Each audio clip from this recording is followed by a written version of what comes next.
Hey everybody, what is going on? We are back for the final day of week 2 of the Black Twitch League's Super Week, I guess it is. I am Yanni. I am once again joined by the tallest Canadian you know, RareAdam. Adam, it's been an interesting week so far. For sure. We've had some really good games yesterday. I mean, Trebuchet showing us what they're made of and really that they can rumble with some of the bigs in this league. WCU Rams on Friday really giving Barbara's Fan Club, the de facto #1 team, a little bit of a scare with that 2-1. And now Predictive Gaming versus MG Element here on our Sunday night. They're avoiding Clash to do this because you know what? This is worth so much more than that. Yeah, let me tell you, your Clash ranking will, just go into your Clash history. But this you're playing for titles, baby. Like nobody cares if you won Clash on a Sunday night, but people care if you win the Black Twitch. Exactly. Now both these teams, kind of on the opposite sides of things. Not too much to say about Predictive Gaming. They kind of got stomped in by Barba's Fan Club last week. And then MG Element played against Team Trebuchet, so it's kind of hard to gauge these teams. One of them played the hardest team in the league, and one of them played arguably one of the lesser teams in the league. It's difficult to really gauge where these teams sit because they had such polarized opponents last week, and in a lot of ways, the Barbers Fan Club show what they're made of once again, taking down one of the better teams in the league. But as we're getting through a draft pretty quickly here, I think it's just sort of a mental reset at this point. Just take this game as it is and see how it plays out, and we'll see if they're able to find a win for either side here. Every time you hop onto the Rift, it is a new game. It is a new day. Yes, it is. And as you can see from looking at your screen right now, we are steadily into the draft here as Predictive Gaming. Their first 3 picks, Jinx, Nunu, and Rakan. MG Element has gone with Zach and Ziggs. That may have something to do with the bans that were sent the way of MG Element's way. Jin Zhao, Katarina, and Zeri off the board for them. Meanwhile, MG Element, they took care of Lulu, Kha'Zix, and Shaco, as Mute kind of left with a bit of a, gap in the champion pool at this point, as going with the Nunu, not really their style. Yeah, I think it's just something a little bit further down the list, but also it gives you some engage potential with the Rakan already. What I see here from Predictive Gaming is, you have your S plus tier 80 carry right now in the Jinx. You're able to provide a decent amount of peel and setup for her with this Rakan, and then Nunu just acts as that sort of front line. Depending on the build, of course, we might see AP Nunu. It's not uncommon. It's not out of the realm of possibility to come through. But on the flip side there, the Ziggs here sort of stands out because it is definitely not a King Annihilator champion. So it sort of, at least for us, knowing these teams, we know that it's definitely not a flex to that mid lane. Very likely that out of blue plays that on the bottom side of the map. That being their answer to Jinx is interesting because it can make her laning phase really difficult, not through kill pressure, but just through poke alone. Right, and really the best way to keep a champion that scales well into the late game down is by causing fits in the early game for them. Force them back, choke them on CS, get a couple of kills if you can. And, with a big bungus like Nautilus, it is going to be pretty easy to land those hooks against the champion that doesn't really have too much mobility. But I do want to say, is there a chance that we see a Rakan mid? Probably not, but I can dream, right? Yeah, it's very likely that this is going to be Rakan's support here. Having played against Melon before, it's something that is in their wheelhouse. They might just be appeasing me as well because they know I like Rakan, but you know what? Maybe I'm giving myself too much credit in that sense. This is a champion that Melon has played, so wouldn't be too surprised seeing it come through here, especially with Cookies in that bottom lane. This is sort of a little bit more comfort for them, and realistically, I don't see any reason why Spy Fiction should take the Rakan mid lane if that was even a possibility that they were considering. Yeah, I would agree with that. However, Spy Fiction, their champion pool in the mid lane is not exactly what we would call vast. It's pretty much just Veigar and Victor, and those two are gone. Yeah. And taking a look at the side of MG Element, this team, they've got tankiness, they've got damage, they've got range, and I am pretty torn on what Spy Fiction's going to opt for. It looks like it could be that Akali, but that could also go to the top laner, Paufu. Yeah, Paufu did pull it out twice. last week against Barbar's Fan Club, of course, was good in the early game against Watoded's Riven, but ended up falling off as the game went on. This game might have some more options, but this is a really strong champion as well. Ari will Oh, provide power you pick. a lot of damage, a lot of mobility. The main thing is that you're really opting into that magic damage on the top side of the map. Right, and their team fights are a little discombobulated. Everybody really wants to do the same thing, aside from Jinx. Akali, Ari, Rakan, they want to go in and they want to make plays happen. Akali and Ari want to, be on the sides, obviously getting some assassination kills. And MG Element's team, aside from the Ziggs, looks like a hard team to try to pick up these pickoff kills. Yeah, it's going to be a little bit challenging for sure. I think that looking at these team comps as a whole, the Akali Ari Nunu top side is really interesting because it doesn't really provide you a whole lot of AD. So we're going to see a lot of MR runes come through in this early game. This Yasuo can build Merc Treads. Guipo on this Camille can build Merc Treads. Zac especially going to have some pretty okay just a pretty okay time in terms of that itemization in the early game, especially since Zac loves to build Spirit Visage to increase that passive healing. So overall, I think that this top side of the map for Predictive Gaming could end up being a little bit more of a hindrance if they aren't able to get fed, especially in the face of Zac Nautilus. You've got two frontliners who can stack resists. Right, and this top side of the map, their lane opponents, difficult champions to find advantages against. It is very difficult to get an advantage against a Camille, all things equal. The same when it comes to Ari and Yasuo. Obviously, you've got the range versus melee matchup, but Yasuo sometimes can be a pseudo range champion. And given the fact that it's a King Annihilator classic pick, he's probably well practiced in the matchup. Yeah, I think the main thing to keep in mind is that these lane opponents are no slouches in a lot of ways. It's Akali versus Camille. You don't want to get the Camille fed in their own right. So in a lot of ways, you have the pressure to sort of edge towards the median, I want to say. You're happier going 0-0 as opposed to coin flipping the lane and potentially going 2-0 or potentially going 0-2 in either of these lanes because of how snowbally Camille or Yasuo can be. So in a lot of ways, we have to see some strong execution come out from Predictive Gaming and them taking some sort of guaranteed play if they want to make plays in the early game, because if they fumble the bag a little bit in that early game, they can end up paying the price, and it can ruin their game because of how snowbally those champions can be. Right, and when you look at the MG Element lineup, these are 5 of some of the best players in their role in this league. Everybody eats when it comes to this lineup. Late game carry on actual AP carries, which obviously they didn't opt into this game, which I thought was a bit of a shock, can go out there and get some kills. If Barbar's Fan Club is the all-star team for Black Twitch League, this is the second team. This is all Black Twitch League second team right here. So I do think Predictive kind of has their work cut out for them here.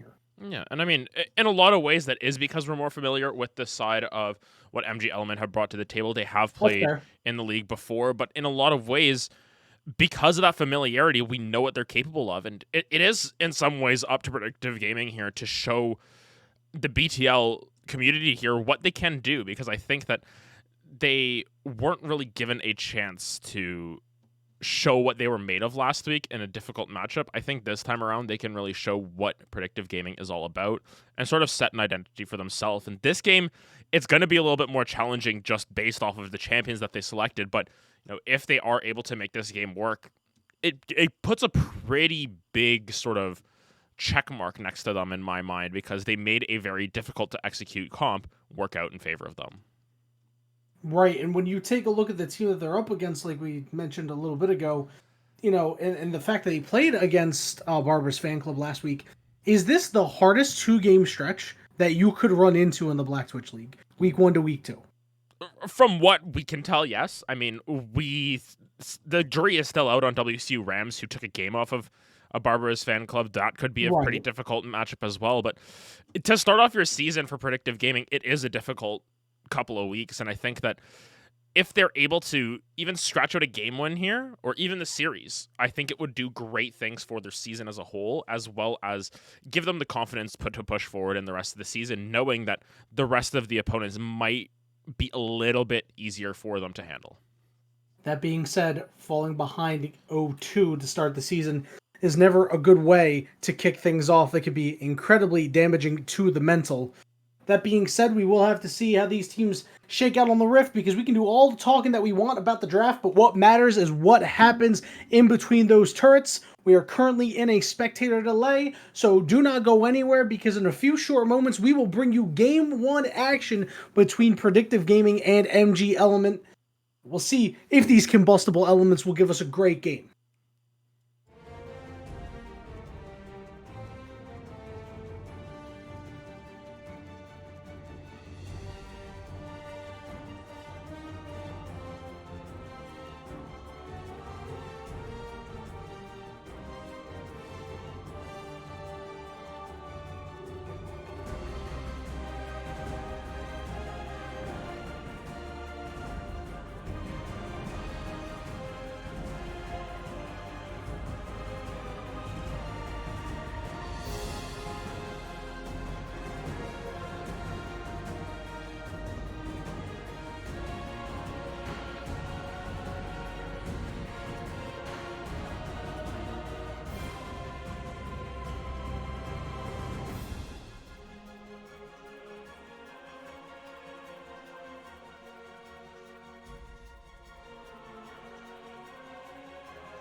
I told you we wouldn't be waiting too long, and we are here on the Rift.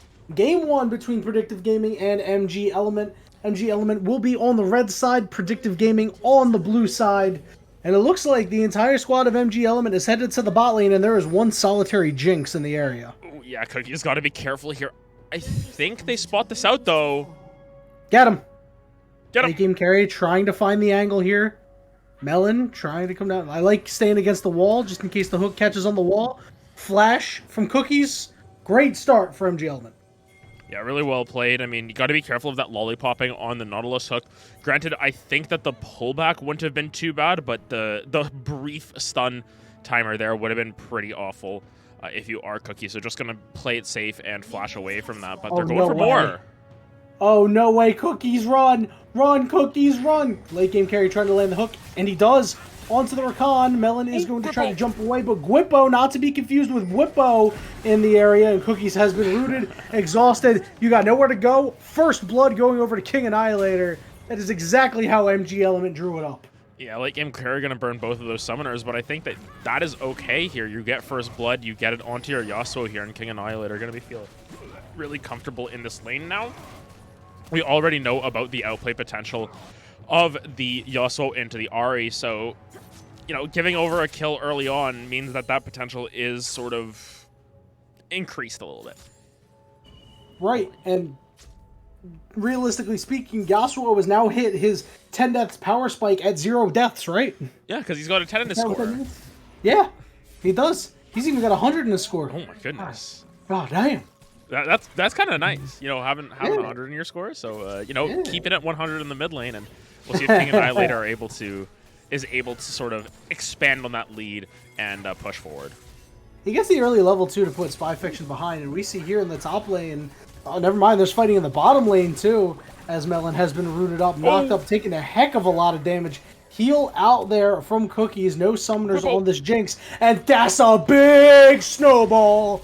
And Gwippo is going to be ignited as they try to hook shot out. Pafu is going to get credit for that kill, give an assist over to Mute. Yeah, I think maybe could have been one of the biggest snowballs ever, as Minu is able to find that gank on the top side of the map, you know, forced into a little bit of an awkward jungle path, and gonna try and make the most out of it. Now coming towards mid lane. Uh-oh, he's looking to make a big play. We're going to see it very soon. There's no wind wall for Yasuo. He just used it. There's the knock up. His Spy Fiction can be able to follow up. Whoa, that charm was not that great. Now King Annihilator has a chance to find Spy Fiction, and they do. Will they be able to kill Mute? King Annihilator trying to stay alive, and in the bot lane, Melon very low, but so is out of blue. A flash burnt for the Ziggs. They still have that teleport available. Yeah, the flash and the exhaust burned off of Melon as well, so just some's getting burned left and right here. Mute going in for round 2. King Annihilator, what? King Annihilator flashes at him and is going to dash into him as well, and that's a 3-0 Yasuo with 3 minutes. Adam, I think it's time for the over-under. Make the call. 11.5. I'm gonna go over. He's going to go over. He's 0 for 2 this season. I mean, I actually am not going to play devil's advocate here. I actually think this is going to go over as well.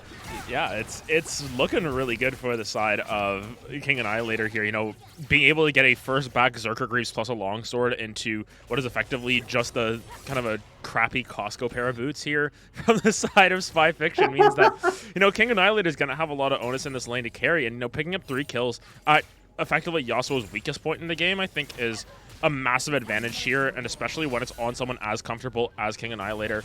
Oh, we'll get back to that. Oh, never mind. We see an engagement in the bot lane from Melon. Late game carry is getting taken pretty low, but so is Melon. There's a kill going over to out of blue, and exhaust on Cookies as well. So late game carry able to walk it out. The last bomb not able to do enough. Out of blue, definitely out of blue here, but the blue is mana in this case. We see Runner 90 trying to run down Cookies, gonna launch themselves right at the Jinx, and they are going to find a kill themselves. 5 kills in the early going here for MG Element. They are rolling.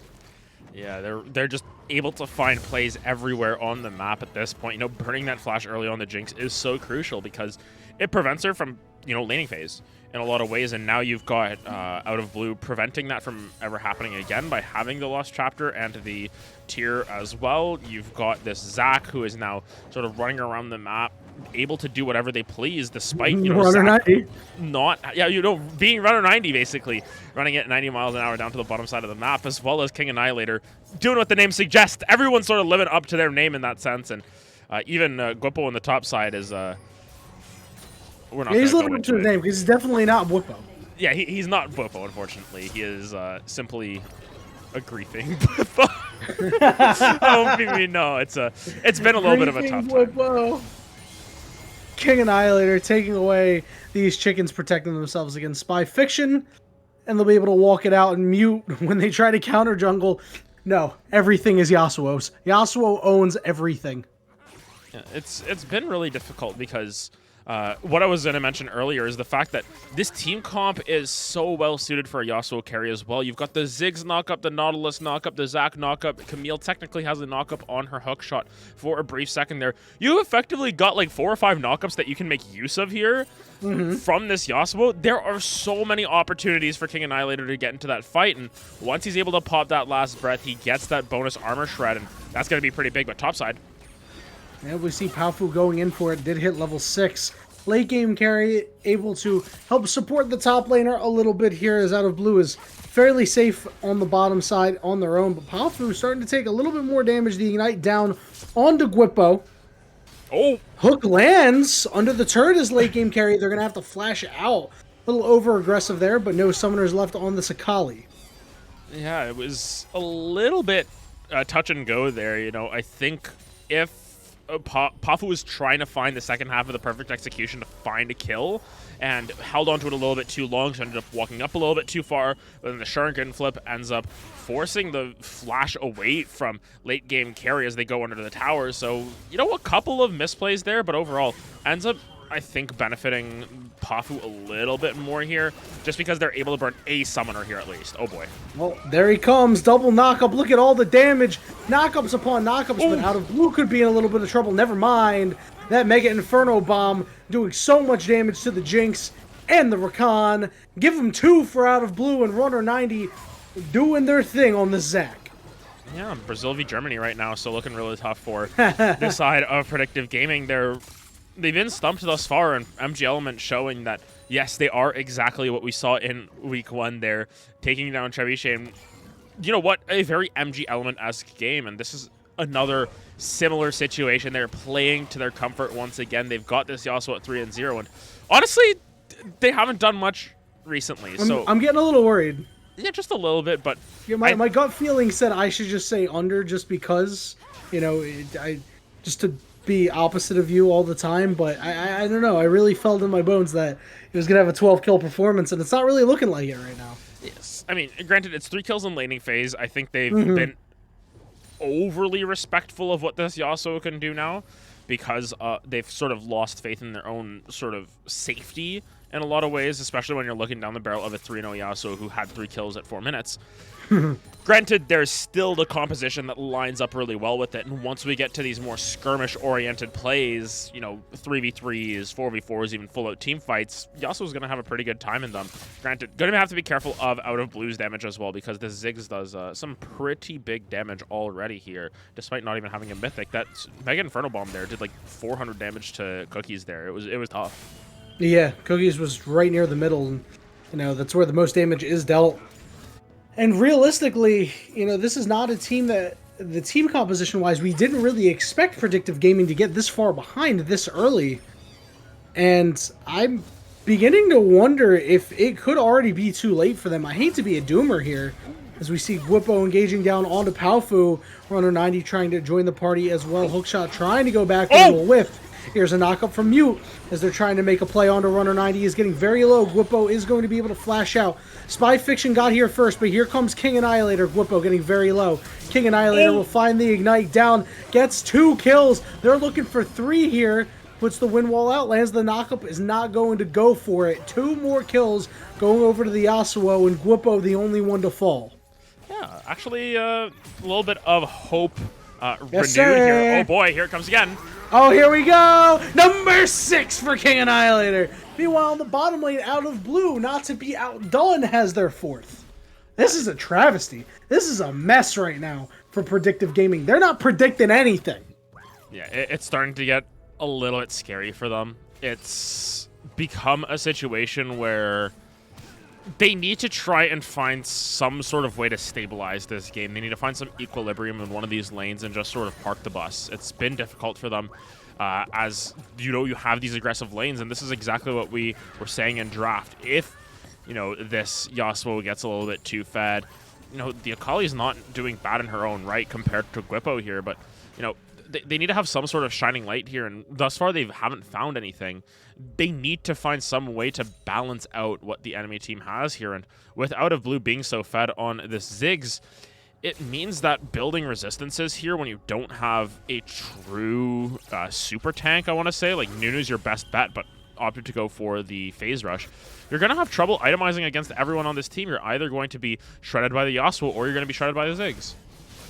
Yeah, and you want to talk about shining lights, it's really just Palfu up in the top lane, setting behind Gwippo fairly decently, but, I mean, Camille is still going to get strong in the game regardless. Camille's scaling is pretty solid, and no matter how much you put them into the dirt, if the rest of the team is doing well, Camille will be able to get resources.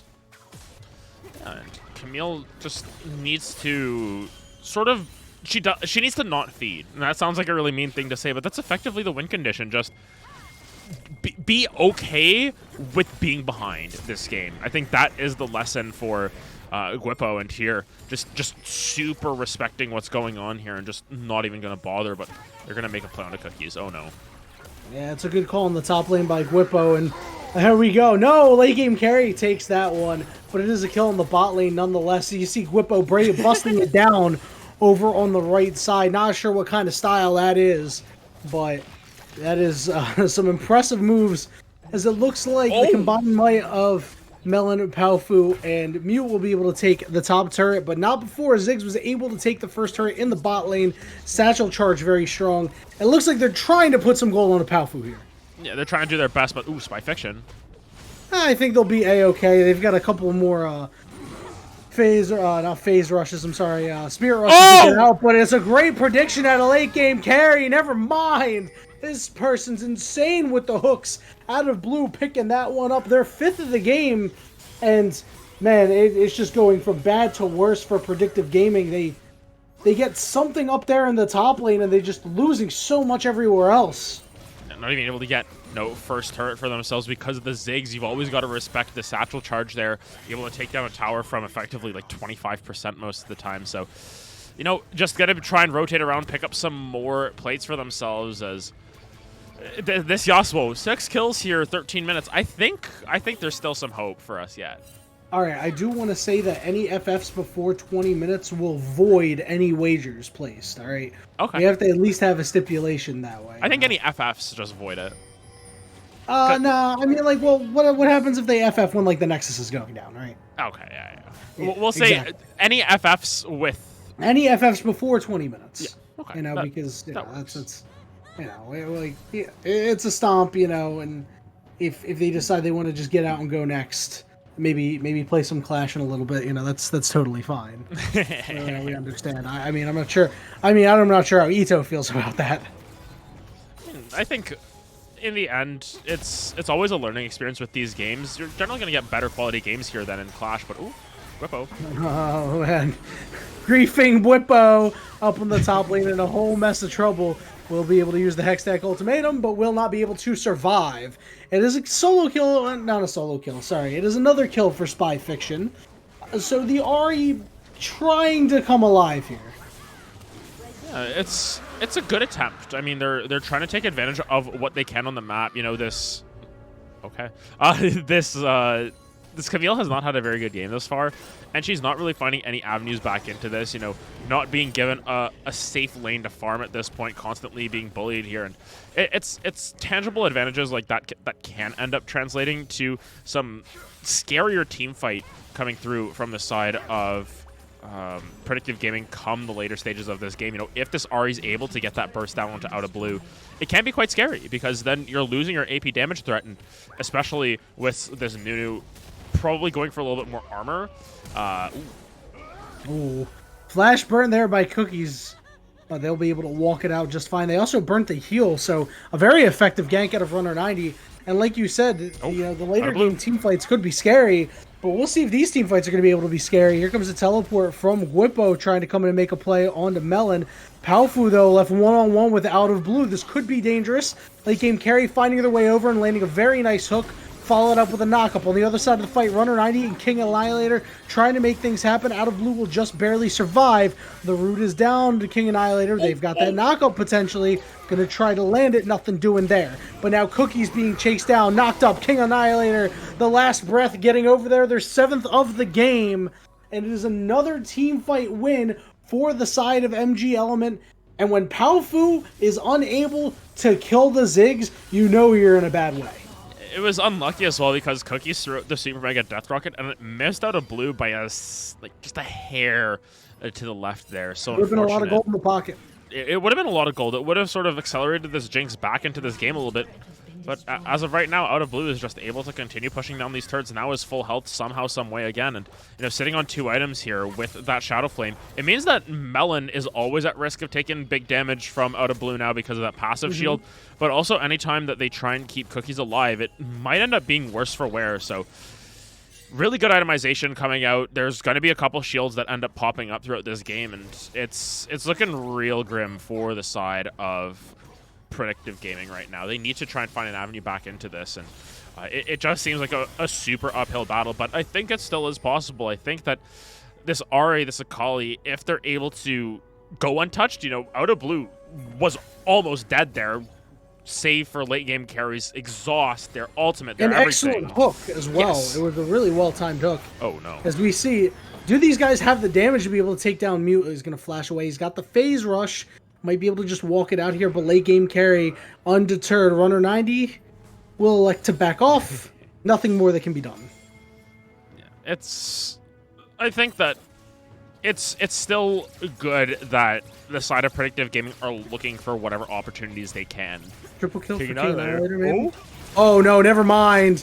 King Annihilator going the wrong way. He's going to have to flash out. Palfu on top of him. Wait a minute, does he have the moves? He's going to follow it up with a knockup, but he does get charmed. And he throws the wind wall the wrong way, but he gets the block there. Is he going to find a kill? He will manage to find a kill in a 3v1. The Rift Herald goes down. Wait, he killed 2? He killed the Jinx in that too. Yeah, the minions ended up taking down that Jinx. Bruh. So King Annihilator finds 2 out of nowhere, and just a little bit of a biffed dive there. You can see how fed this Yasuo is with the Infinity Edge already complete. And this could be bad for our bet here, though, as the Rift Herald has been dropped at the top lane. I think there's still another fight in them, and I think maybe King Annihilator gets a nice pop-off moment there. So he needs 3.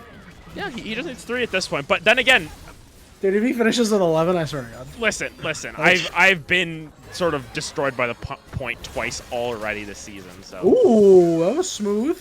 They keep the turret alive. It was a well-timed auto attack. Yeah, really well played. So gonna be able to keep that top tower alive. It's the little things. It's the little things. Yeah, Pafu. Oh no, going over the wall is Gwippo, followed up with a knock-up in the Hextech Ultimatum, but now Melon is trying desperately to keep Palfu alive. On the other side of the fight, Spy Fiction had been exhausted. Now Cookies trying to make something happen on top of Out of Blue, but a big knock-up from Runner 90. Gwippo going over the wall, and Gwippo gets their first of the game. Spy Fiction trying to kite this one out. They don't have the damage to kill late game carry. Late game carry will fall. Gwippo trying to find a second kill. I know you can do it. I know you got it in you. Everybody eats on this team. It's 2 kills for Gwippo. Yeah, and while it's a great kill picked up by Spy Fiction onto the Ziggs, it's sort of subdued by the fact that now Gwippo has a little bit more gold infused into them here. Oh no. Uh-oh. Going for the fight onto Palfu here is King Annihilator. No further engagement just yet, but Palfu takes so much damage. Oh my goodness. Ow. Listen, ranged abilities shouldn't crit like that, man. That's 400 damage on a tornado. That's kind of nuts. Hey, it was 375. We all saw the number. Okay, yeah, 375. Listen. Round just up. Because... No. I blame the metric system. What? I blame the metric system. Sorry, like, how many feet in a mile or something? What? 5,280. Okay. You can look it up. Yeah. You can look it up. I mean, I'm just saying it's a lot easier when it's just 1,000, 1,000, 1,000, 10. Listen, all that you stuff. can look it up. Yeah, I'll look it up, but I'm just saying. Hey Siri, It's easier when it's feet are in a tens. mile? 1 mile is 5,280 feet. Thank you, Siri. Okay, but I'm just saying the metric system's easier. Nah, listen, man. But it sounds much less impressive, all right? It does. When you ask somebody how many meters in a kilometer, right? Well, 1,000. Like, all right. You ask somebody how many feet in a mile, and they go 5,280. It's like, what? How did you know that? Uh-oh, out of blue. Could be out of time after burning that stopwatch. Yep. And they're going to go right into the loving hands of Mute. That is a kill for these guys. They get one back at the very least. But the base is in threat of being broken. Late game carry has been engaged on here, but flying in from screens away, Runner 90 and King Annihilator. He's got 10. He just needs 2 more, baby. You might be on the winning end of one finally. Guipo going in for it, trying to make a play. Mute is going to channel that below that absolute zero. Runner 90 Pafu! very low and has been popped. Pafu trying to keep themselves alive in the shroud. King Annihilator still alive, still kicking, dashing, bobbing, and weaving, but Pafu doing a heck of a lot of damage. And now it's the Jinx pop off here. Big kills, big shutdowns going to the side of Predictive Gaming. They might have a lifeline. I think they're looking for the Baron. Yeah, and you know what? Never say never when it comes to these sort of games. You're able to stay alive by a sliver. They're going for this Baron. This might be in poor faith, though. Out of Blue's got a lot of poke, has that Mega Inferno bomb. You've got to be so careful of the poke coming over the wall, but looks like they're going to try their best at least. Yeah, it looks like they're sending Palfu over the wall to deal with Out of Blue. A 2-level difference, but look at all the damage that is just being dealt to Palfu right now. They do have the Blast Plant to try to get themselves out of there, and it does look like Predictive Gaming, they will find themselves a Baron. Something that we haven't talked about, though, is it's 3 Drakes over on the side of MG Element, and that is a Mountain Soul potentially on the table, and that could really hurt Predictive Gaming's chances, but they've opened themselves a window here, and the goal lead is actually a lot smaller than I thought, just 2.5K. You know what? Comeback mechanics in League of Legends, you know? 3 dragons. Did King Annihilator finish with 10 or 11 kills? Oh, man, no, please It happened yesterday. It did, and I was not happy about it. You were happier than I was. That's for sure. Oh, yeah, of course. Well, I mean, because I wasn't with you on this one, but I'm with you on this one. Where, listen, you got to get your first win somehow, man. And Exactly. I just balance out the luck here. Maybe, but I think there is a way that they're able to find it, but oh boy. Uh-oh, Melon is trying to get in there. Only able to pick up late game carry, but you know what? That's A-okay. Taking a lot to take this guy down, but Cookies is now on a killing spree. Had 0 kills before that last fight. Now has 3, but does have a shutdown on them as well. I mean, the Jinx has been able to catch up. I'm pretty sure Ziggs had 2 items when she had, like, 1 in boots, and now the Jinx is starting to get a whole lot of gold here. I think that's the main thing to keep in mind. Looking at the gold, it's only about 1,100 gold between the two of them. Difference now, up on that top side there, the Occult 3,000 up on Guipo. We talked about how Guipo was able to finally get on the board, but Buff is still a pretty big menace there, and the junglers are dead even at this point. Runner 90, despite those early game plays, has been doing exactly what they need to do. They're actually down in a level now. It's been an interesting series of events here, but I think that they just need to slow their game down. If you're on the side of MG Element, sort of take fights one at a time, and biggest thing of all is just try and confirm the soul, and I think that's something that they can almost guarantee for themselves, as Baron's going to be expiring right when that dragon spawns, so going to be a little bit more difficult for the side of Predictive Gaming to have that bigger stat advantage that you get with that Baron. And real quick, I do want to point out, we do have a Flame Horizon alert here in the mid lane. King Annihilator very close to eclipsing Spy Fiction. But, I mean, when you take a look at the CS numbers, while there is a large gap between King Annihilator and Spy Fiction, the one between Guipo and Palfu could be a bit more impactful just because of what these champions bring to the table. With the Ahri, there's still a whole lot that you can do. But when behind, the Camille doesn't do a whole lot right now. And we see that Mute trying to make a play happen, but is being dissuaded after the knockup and a little bit of poke from the Ziggs. It's a lot of bit of poke. Yeah, a lot of poke here. Ouch. We'll see. I think they might just have to give this one up. Oh boy. Palfu on the backside in a 1v5 is going to be able to try to dash out of there, has been knocked up. There's a big shutdown going over to this Yasuo, but he is very, very low and is finally taken down by Mute. This could be the fight for them, but I'm not sure. No, they're not able to protect the Jinx. It's a big shutdown, and out of blue, able to find a kill on the Ahri as well. Melon being chased down by Gwippo as Gwippo, like we said, everybody eats, and Gwippo feasting, picking up their 4th of the game. However, Mute still alive, no flash available for them, and I don't believe they've got a blast plant either. They're not able to get over here. This Drake and the Soul goes over to MG Element.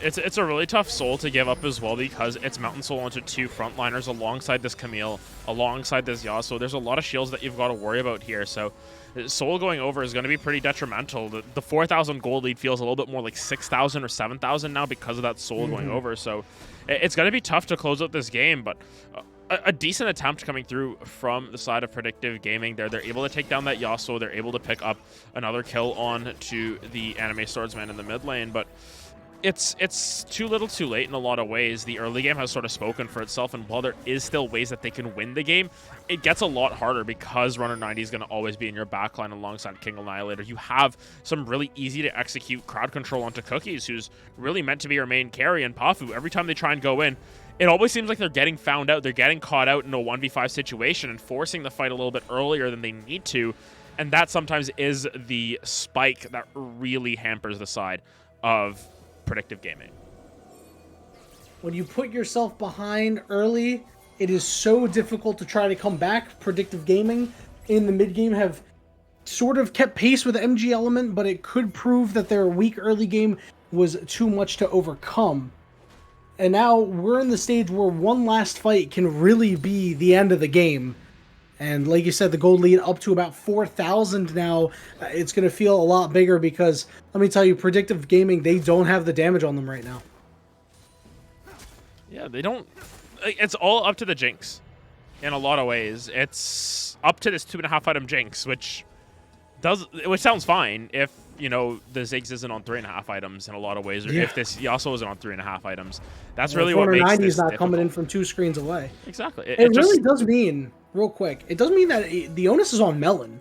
If Melon can interrupt the Zac coming in with the knockup, you know, get the skill timing on it, you can do a lot to protect the Jinx. That being said, that also means you're not engaging. It has to be up to Melon to sort of keep Jinx alive, and I think a lot of ways it's not about finding the engages, it's about finding the counter engages. Ooh. But that's basically what this game comes down to, deciding when to engage and when not to engage on Recon, and that's what makes this champion sometimes a little bit more difficult to pilot because you are so important to your team. But here comes the fight. Out of blue has been engaged on by Mute. Mute will just be able to walk it out. The Mega Inferno Bomb is down, and now we have Palfu versus Gwippo one more time. Gwippo down 2 levels, but has a little bit of a shield on him right now.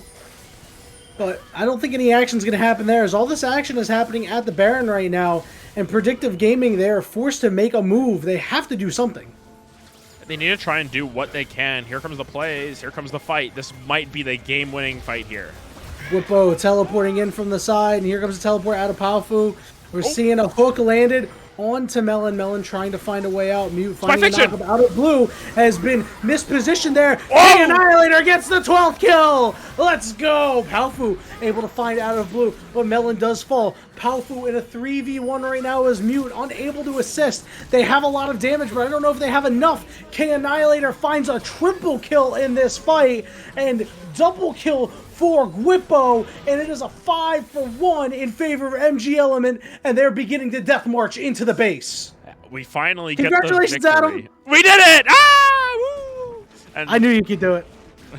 it was looking touch and go for a little bit there, but you know, they're able to find the ace. Only member going down is Out of Blue, who got caught out in a lot of ways, but a lot of ultimates are the most important ultimate, I think, there. Cookie's not using that Super Mega Death Rocket to find anyone there. There was a couple of low health bars, but with all this health regen now, it's so hard to get that on the back end.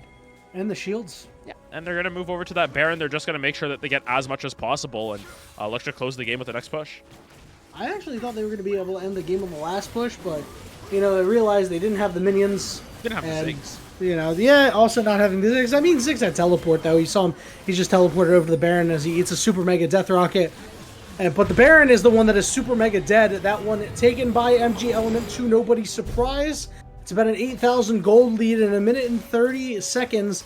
The Elder Drake will spawn. Interested to see if MG Element is going to play around that or just take their Baron advantage and their gold lead and shove it.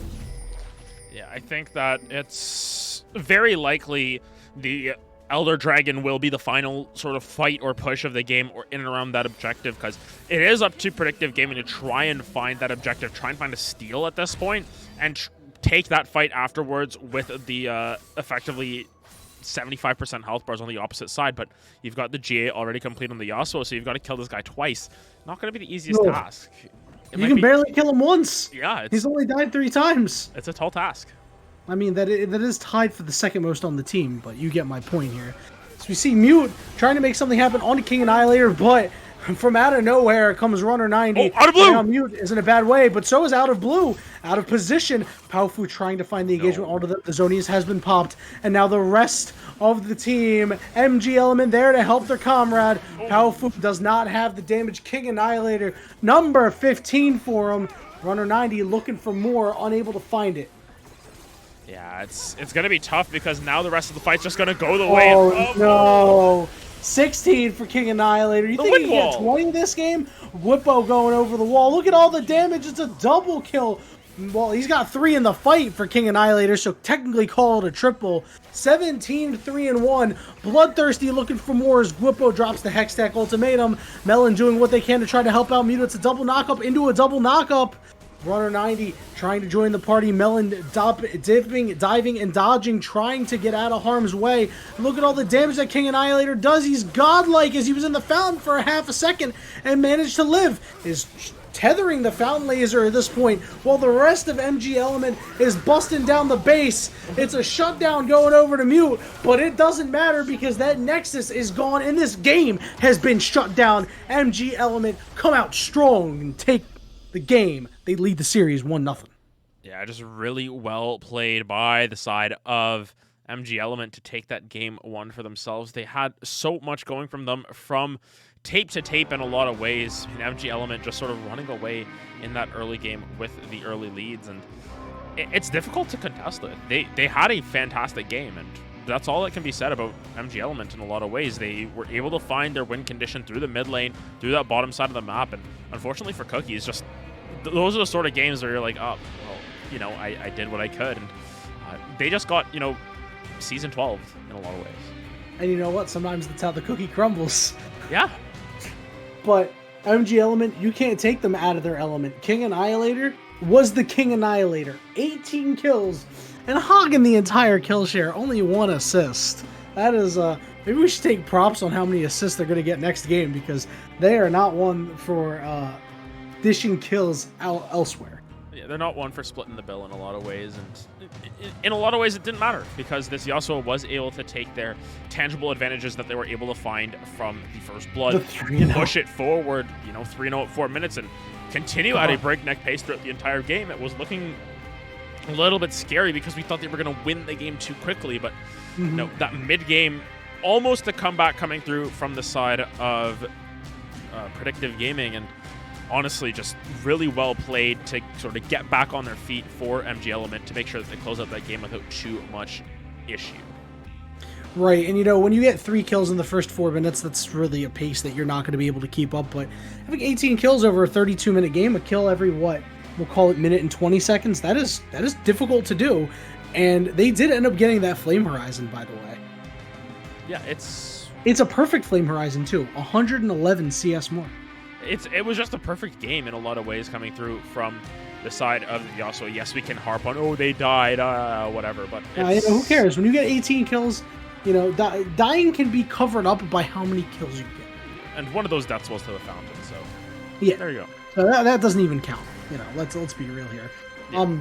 I do have to ask, do you think this is a case of MG Element being that good, or Predictive Gaming perhaps being one of the weaker teams in the league? I hate to say that, but they did not look particularly impressive.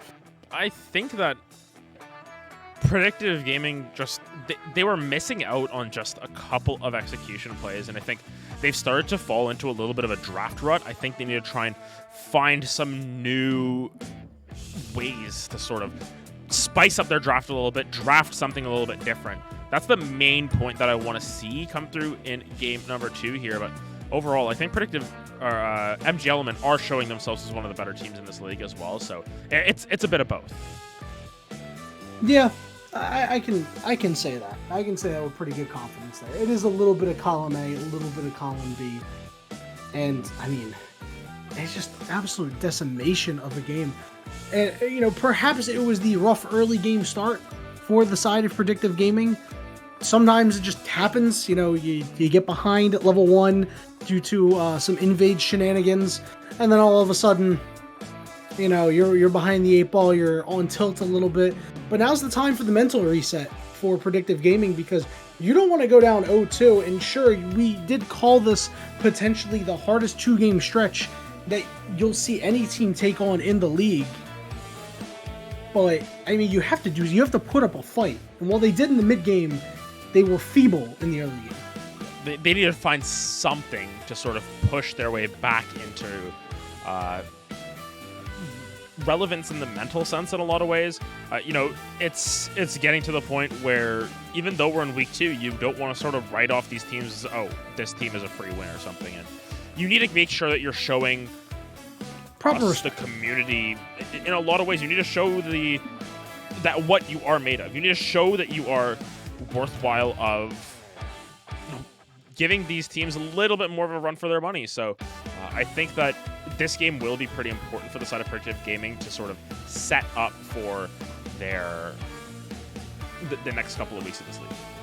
Yeah, we had doubts about Team Trebuchet yesterday, and they came out in game 2, and they played a very, very good game 2. Were able to snag a victory. And, you know, ultimately, the question is MG Element going to feel a little cocky after that game? And really, you know, we talked about it yesterday. Dropping those games due to cockiness can really result in some bad vibes. You know, winning a series 2-1 is not as satisfying as winning a series 2-0, and you never know what's going to happen in a third game of a series with, you know, misplays or anything potentially going down. So it is going to be really important for MG Element to just say, you know what, we're going to end the series right here, right now. We're going to do exactly what we did last time. And, you know, it felt like they got everything they wanted in that first draft. So I feel like Predictive Gaming has to make a change somehow. Yes. I think that is going to be the main thing to keep in mind. But, it looks like we are actually just hopping right into draft for game 2. Yeah.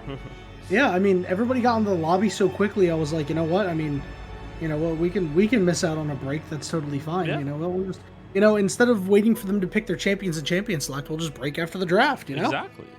Yeah, you know, best of both worlds. Get a little bit of bonus Yanni and Adam here. You know, and let me tell you, I love this dude. This dude's awesome. I'm surprised we haven't played any games of League of Legends together, but I don't think you could have enough of us, man. Like, I don't know, man. This is great. I was upset the other day because I was busy, and there was an opening for one of your for a cast that you were on. Yes, that is true. And I was a little upset because I saw it and I was like, damn, I can't. And I would just love to just hop in and be like, yo, what's up, dude? Just out of nowhere, you know? Yeah. What I saw, dude. Hey, man, what's good? You know what's good is MG Element right now, and so far their draft strategy